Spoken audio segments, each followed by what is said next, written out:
Arão e o bastão. Êxodo, capítulo 7. Então o Senhor Deus disse a Moisés: Vou fazer com que você seja como Deus para o rei, e Arão, o seu irmão, falará por você como profeta. Você dirá a Arão tudo o que eu mandar, e ele falará com o rei, pedindo que deixe os israelitas saírem da terra dele. Mas eu vou fazer com que o rei fique teimoso, e farei muitos milagres e coisas espantosas no Egito. O rei não vai ouvir vocês. Porém eu farei com que caia sobre ele um castigo terrível, e levarei para fora do Egito os meus exércitos, isto é, o povo de Israel. Quando eu levantar a mão contra os egípcios e tirar do meio deles os israelitas, os egípcios ficarão sabendo que eu sou o Senhor. Moisés e Arão fizeram tudo como o Senhor havia mandado. Quando falaram com o rei do Egito, Moisés tinha 80 anos e Arão 83. Arão e o bastão. O Senhor Deus disse a Moisés e a Arão: Se o rei do Egito mandar que vocês façam um milagre, você, Moisés, dirá a Arão que pegue o bastão e o jogue no chão na frente do rei. O bastão virará uma cobra. Aí Moisés e Arão foram se encontrar com o rei e fizeram como o Senhor havia mandado. Arão jogou o bastão diante do rei e dos seus funcionários, e o bastão virou uma cobra. Então o rei mandou vir os sábios e os mágicos, e com a sua mágica eles fizeram a mesma coisa. Cada um deles jogou a sua vara de mágico no chão, e elas viraram cobras. Porém o bastão de Arão engoliu as varas de mágico deles. No entanto, como o Senhor tinha dito, o rei continuou teimando e não atendeu o pedido de Moisés e Arão. A primeira praga: a água vira sangue. Então o Senhor Deus disse a Moisés: O rei está teimando e não quer deixar o povo sair do Egito. Vá procurá-lo amanhã cedo, quando ele for até o rio Nilo. Pegue o bastão que virou cobra e espere o rei na beira do rio. E diga-lhe o seguinte: O Senhor, o Deus dos hebreus, me mandou dizer-lhe que deixasse o povo dele ir embora para adorá-lo no deserto. Porém, até agora, o Senhor não obedeceu à ordem de Deus. Portanto, Deus lhe diz que por causa daquilo que ele vai fazer agora, o Senhor vai saber que ele é Deus, o Senhor. Ó rei, agora eu vou bater na água do rio com este bastão que estou segurando, e a água vai virar sangue. Os peixes que estão no rio vão morrer, e o rio vai cheirar tão mal que os egípcios terão nojo de beber água dele. E o Senhor disse também a Moisés: Diga a Arão que pegue o bastão e estenda a mão sobre os rios, os canais, os poços e os reservatórios, para que as suas águas virem sangue. Assim haverá sangue até nas tigelas de madeira e nas jarras de pedra. Moisés e Arão fizeram como o Senhor havia mandado. Na frente do rei e dos seus funcionários, Arão levantou o bastão e bateu no rio, e a água virou sangue. Os peixes morreram, e o rio cheirou tão mal que os egípcios não podiam beber água dele, e em todo o Egito houve sangue. Porém, com as suas artes, os mágicos do Egito fizeram a mesma coisa. E assim o rei continuou teimando. Como o Senhor tinha dito, ele não atendeu o pedido de Moisés e Arão. Pelo contrário, ele voltou para o seu palácio sem se preocupar com o que havia acontecido. Todos os egípcios cavaram buracos na beira do rio para beber a água limpa, pois não podiam beber da água do rio. E passaram 7 dias depois que o Senhor Deus bateu nas águas do rio. O Evangelho de Lucas, capítulo 10. A missão dos 72.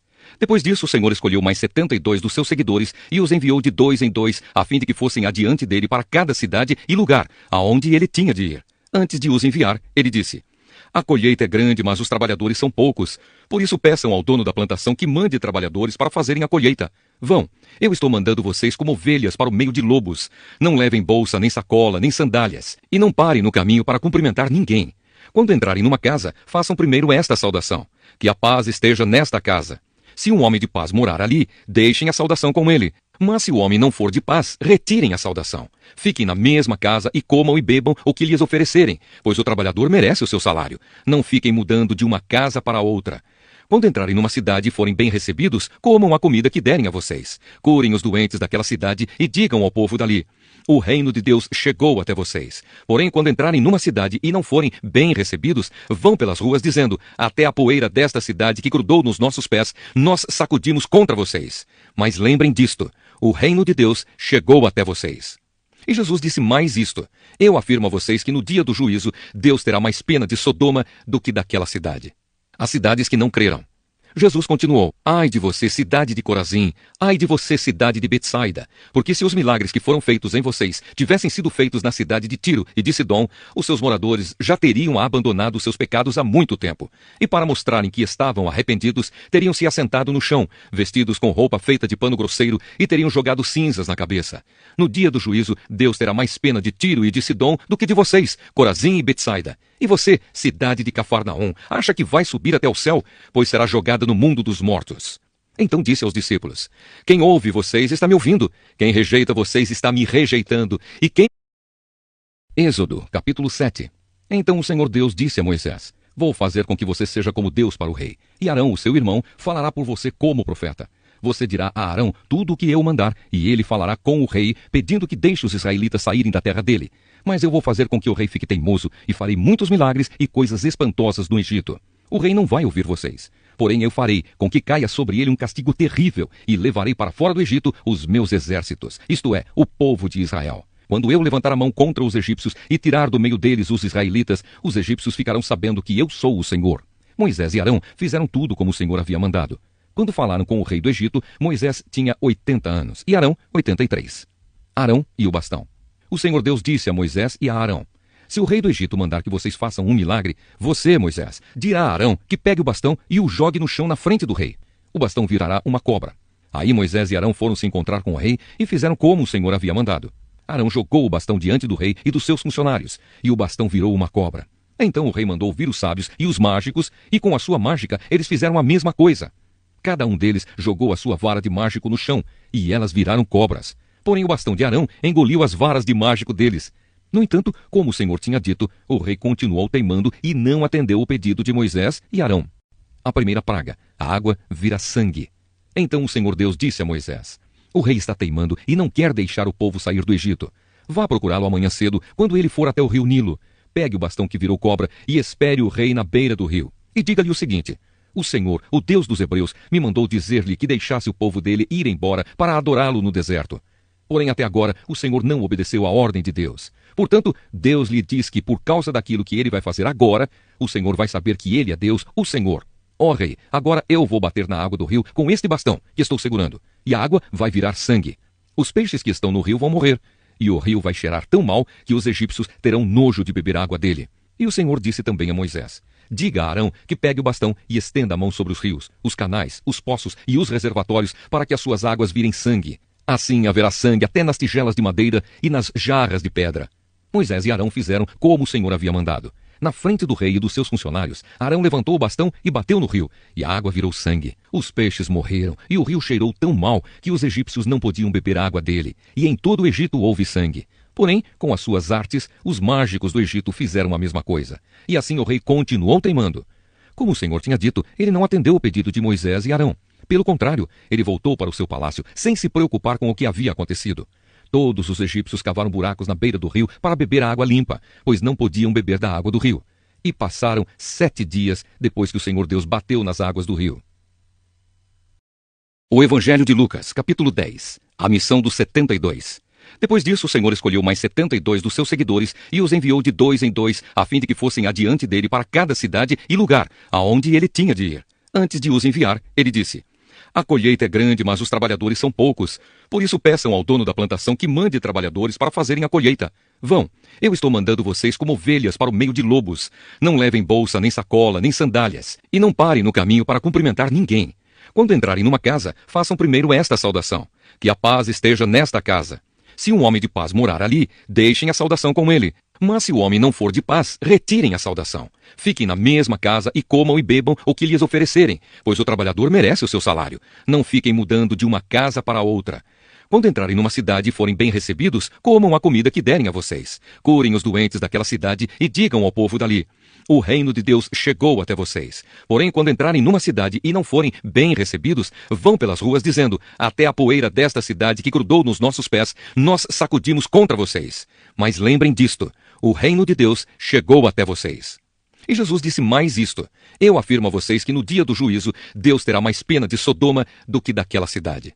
As cidades que não creram. Jesus continuou: ai de você, cidade de Corazim! Ai de você, cidade de Betsaida! Porque se os milagres que foram feitos em vocês tivessem sido feitos na cidade de Tiro e de Sidom, os seus moradores já teriam abandonado os seus pecados há muito tempo. E para mostrarem que estavam arrependidos, teriam se assentado no chão, vestidos com roupa feita de pano grosseiro, e teriam jogado cinzas na cabeça. No dia do juízo, Deus terá mais pena de Tiro e de Sidom do que de vocês, Corazim e Betsaida. E você, cidade de Cafarnaum, acha que vai subir até o céu? Pois será jogada no mundo dos mortos. Então disse aos discípulos: quem ouve vocês está me ouvindo, quem rejeita vocês está me rejeitando, e quem me rejeita está rejeitando aquele que me enviou. A volta dos 72. Os 72 voltaram muito alegres e disseram a Jesus: até os demônios nos obedeciam quando pelo poder do nome do Senhor nós mandávamos que saíssem das pessoas. Jesus respondeu: de fato, eu vi Satanás cair do céu como um raio. Escutem, eu dei a vocês poder para pisar cobras e escorpiões e para, sem sofrer nenhum mal, vencer a força do inimigo. Porém, não fiquem alegres porque os espíritos maus lhes obedecem, mas sim porque o nome de cada um de vocês está escrito no céu. A alegria de Jesus. Naquele momento, pelo poder do Espírito Santo, Jesus ficou muito alegre e disse: ó Pai, Senhor do céu e da terra, eu te agradeço porque tens mostrado às pessoas sem instrução aquilo que escondeste dos sábios e dos instruídos. Sim, ó Pai, tu tiveste prazer em fazer isso. O meu Pai me deu todas as coisas. Ninguém sabe quem é o Filho, a não ser o Pai, e ninguém sabe quem é o Pai, a não ser o Filho, e também aqueles a quem o Filho quiser mostrar quem o Pai é. Então Jesus virou-se para os discípulos e disse só para eles: felizes são as pessoas que podem ver o que vocês estão vendo. Eu afirmo a vocês que muitos profetas e reis gostariam de ter visto o que vocês estão vendo, mas não puderam, e gostariam de ter ouvido o que vocês estão ouvindo, mas não ouviram. A parábola do bom samaritano. Um mestre da lei se levantou e, querendo encontrar alguma prova contra Jesus, perguntou: mestre, o que devo fazer para conseguir a vida eterna? Jesus respondeu: o que é que as Escrituras Sagradas dizem a respeito disso? E como é que você entende o que elas dizem? O homem respondeu: ame o Senhor seu Deus com todo o coração, com toda a alma, com todas as forças e com toda a mente, e ame o seu próximo como você ama a você mesmo. A sua resposta está certa, disse Jesus. Faça isso e você viverá. Porém, o mestre da lei, querendo se desculpar, perguntou: mas quem é o meu próximo? Jesus respondeu assim: um homem estava descendo de Jerusalém para Jericó. No caminho, alguns ladrões o assaltaram, tiraram a sua roupa, bateram nele e o deixaram quase morto. Acontece que um sacerdote estava descendo por aquele mesmo caminho. Quando viu o homem, tratou de passar pelo outro lado da estrada. Também um levita passou por ali, olhou e também foi embora pelo outro lado da estrada. Mas um samaritano que estava viajando por aquele caminho chegou até ali. Quando viu o homem, ficou com muita pena dele. Então chegou perto dele, limpou os seus ferimentos com azeite e vinho e em seguida os enfaixou. Depois disso, o samaritano colocou-o no seu próprio animal e o levou para uma pensão onde cuidou dele. No dia seguinte, entregou 2 moedas de prata ao dono da pensão, dizendo: tome conta dele. Quando eu passar por aqui na volta, pagarei o que você gastar a mais com ele. Então Jesus perguntou ao mestre da lei: na sua opinião, qual desses 3 foi o próximo do homem assaltado? Aquele que o socorreu, respondeu o mestre da lei. E Jesus disse: pois vá e faça a mesma coisa. Jesus visita Marta e Maria. Jesus e os seus discípulos continuaram a sua viagem e chegaram a um povoado. Ali uma mulher chamada Marta o recebeu na casa dela. Maria, sua irmã, sentou-se aos pés do Senhor e ficou ouvindo o que ele ensinava. Marta estava ocupada com todo o trabalho da casa. Então chegou perto de Jesus e perguntou: o Senhor não se importa que a minha irmã me deixe sozinha com todo esse trabalho? Mande que ela venha me ajudar. Aí o Senhor respondeu: Marta, Marta, você está agitada e preocupada com muitas coisas, mas apenas uma é necessária. Maria escolheu a melhor de todas, e esta ninguém vai tomar dela. Jó, capítulo 24. Os maus roubam. Por que o Todo-Poderoso não marca um dia para julgar, um dia para fazer justiça aos que são dele? Há homens que mudam os marcos de divisa para aumentar as suas terras. Eles roubam ovelhas e as põem no meio das suas. Levam jumentos que pertencem a órfãos e ficam com o boi de uma viúva como garantia de pagamento de empréstimo. Eles não respeitam os direitos dos pobres e forçam os necessitados a correr e se esconder. Os pobres são explorados pelos maus. Como se fossem jumentos selvagens, os pobres andam pelo deserto procurando alimento para os filhos. Os pobres precisam trabalhar nas colheitas dos maus e apanham uvas para eles. Não têm cobertas para se cobrir de noite, não tem nada que os proteja do frio. Nas montanhas são encharcados pelas chuvas e procuram abrigo nas rochas. Os perversos pegam órfãozinhos e fazem deles escravos e recebem os filhos dos necessitados como pagamento de dívidas.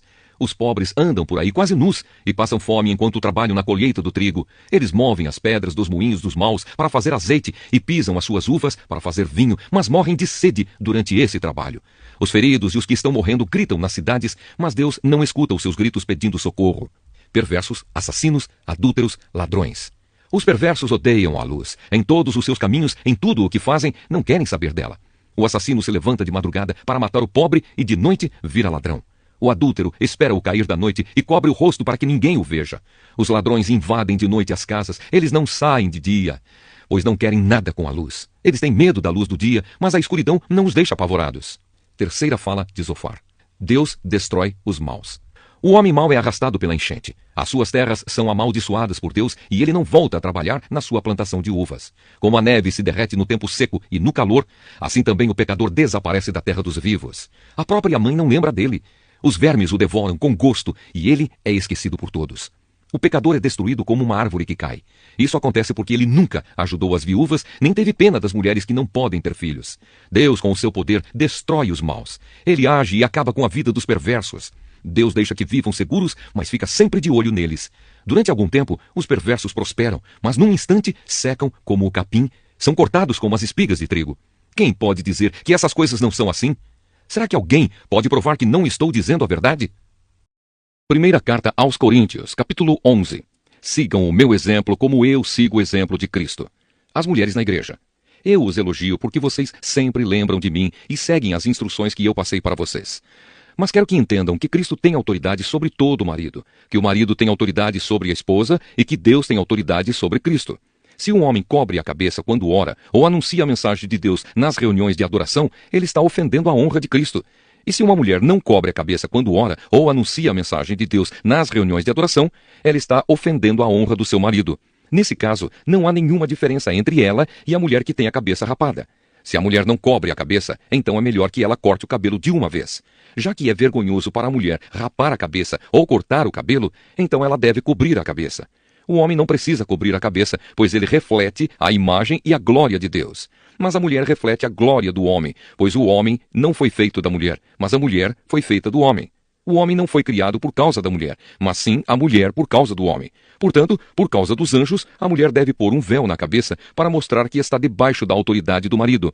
No entanto, por estarmos unidos com o Senhor, nem a mulher é independente do homem, nem o homem é independente da mulher. Porque assim como a mulher foi feita do homem, assim também o homem nasce da mulher, e tudo vem de Deus. Julguem vocês mesmos. Será que é certo que, num culto de adoração, a mulher ore a Deus sem estar com a cabeça coberta?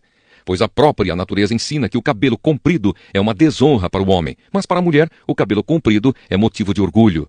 O cabelo foi dado a ela para lhe servir de véu. Mas se alguém quer discutir sobre esse assunto, o que eu posso dizer é que nem nós, nem as igrejas de Deus, temos outro costume nas reuniões de adoração. A ceia do Senhor. Nas instruções que agora vou dar a vocês, eu não posso elogiá-los, pois as suas reuniões de adoração fazem mais mal do que bem. Para começar, me contaram que nessas reuniões há grupos de pessoas que estão brigando, e eu creio que, em parte, isso é verdade. Não há dúvida de que é preciso haver divisões entre vocês para que fique claro quem são os que estão certos. Quando vocês se reúnem, não é a ceia do Senhor que vocês comem, pois na hora de comer, cada um trata de tomar a sua própria refeição. E assim, enquanto uns ficam com fome, outros chegam até a ficar bêbados. Por acaso vocês não têm as suas próprias casas, onde podem comer e beber? Ou será que preferem desprezar a igreja de Deus e envergonhar os que são pobres? O que é que vocês esperam que eu lhes diga? Querem que os elogie? É claro que não vou elogiá-los. Porque eu recebi do Senhor este ensinamento que passei para vocês, que o Senhor Jesus, na noite em que foi traído, pegou o pão e deu graças a Deus. Depois partiu o pão e disse: "Isto é o meu corpo, que é entregue em favor de vocês. Façam isto em memória de mim." Assim também, depois do jantar, ele pegou o cálice e disse: "Este cálice é a nova aliança feita por Deus com o seu povo, aliança que é garantida pelo meu sangue. Cada vez que vocês beberem deste cálice, façam isso em memória de mim." De maneira que cada vez que vocês comem deste pão e bebem deste cálice, estão anunciando a morte do Senhor até que ele venha. Por isso aquele que comer do pão do Senhor ou beber do seu cálice, de modo que ofenda a honra do Senhor, estará pecando contra o corpo e o sangue do Senhor. Portanto, que cada um examine a sua consciência, e então coma do pão e beba do cálice. Pois a pessoa que comer do pão ou beber do cálice sem reconhecer que se trata do corpo do Senhor, estará sendo julgada ao comer e beber para o seu próprio castigo. É por isso que muitos de vocês estão doentes e fracos, e alguns já morreram. Se examinássemos primeiro a nossa consciência, nós não seríamos julgados pelo Senhor, mas somos julgados e castigados pelo Senhor para não sermos condenados junto com o mundo. Portanto, meus irmãos, quando vocês se reunirem para a ceia do Senhor, esperem uns pelos outros. E se alguém estiver com fome, que coma em casa, para que Deus não castigue vocês por causa dessas reuniões. Os outros assuntos eu resolverei quando chegar aí.